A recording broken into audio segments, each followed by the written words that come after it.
Teacher ഇവിടെ ഈ സ്കൂളിൽ പഠിപ്പിക്കുന്നതാണ്. അപ്പൊ ഈ വെള്ളം കെട്ടിക്കിടക്കുന്നത് കൊണ്ടുള്ള വർഷങ്ങളായിട്ട് കെട്ടിക്കിടക്കുകയാണ്. അതൊന്ന് ക്ലീൻ ചെയ്ത് തന്നാൽ നല്ലതാണ്. പകർച്ചവ്യാധികളൊക്കെ പകരാതിരിക്കാൻ നല്ലതാണ്. സ്വന്തമായിട്ട് അത് പെട്ടെന്ന് ക്ലീൻ ചെയ്യണം. സ്മെല്ല് കൊണ്ട് ഇവിടെ പരിസരത്തൊന്നും ഇരിക്കാൻ വയ്യ. വളരെ ദുർഗന്ധമാണ് അല്ലേ? നന്നായിട്ട് ഒഴുകിക്കൊണ്ടിരുന്ന ഒരു ആറാണ്. അതിപ്പം ഒരുപാട് അവശിഷ്ടങ്ങൾ നിറഞ്ഞ് വൃത്തിഹീനമായി കിടക്കുകയാണ്. അത് നന്നായിട്ട് ക്ലീൻ ചെയ്യുന്നത് ഗവൺമെന്റിന്റെ ഉത്തരവാദിത്വം. പരിസരവാസികൾക്കും താമസിക്കുന്നവർക്കും ശുചിത്വമായിട്ട് ജീവിക്കാനും പറ്റുന്ന ഒരു സ്ഥലമായിട്ട് മാറ്റണം. വിദ്യാർത്ഥികൾക്കൊക്കെ രോഗം വരാനുള്ള സാധ്യതയുണ്ട്. വെള്ളം നല്ലൊരു വെള്ളമാണ്. ഈ പൊഴിയിൽ തന്നെ പോകാനുള്ള ഒരു സൗകര്യം ഏർപ്പെടുത്തണം.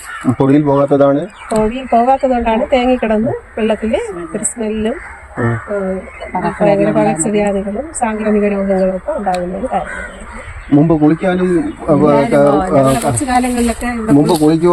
അതേപോലെ തന്നെ തുണി കലക്കാനും എല്ലാം ഉപയോഗിക്കുന്നതായിരുന്നു.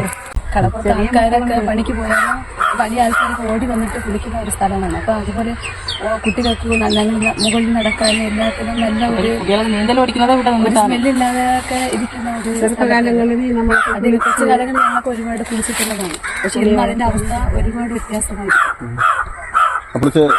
ക്ലീൻ ചെയ്യണം. അതിന്റെ പരിപാടി പെട്ടെന്ന് തുടങ്ങണം. കേരളീയൻ ടിവിക്ക് വേണ്ടി ഞാൻ റൊണാൾഡ് രാജു.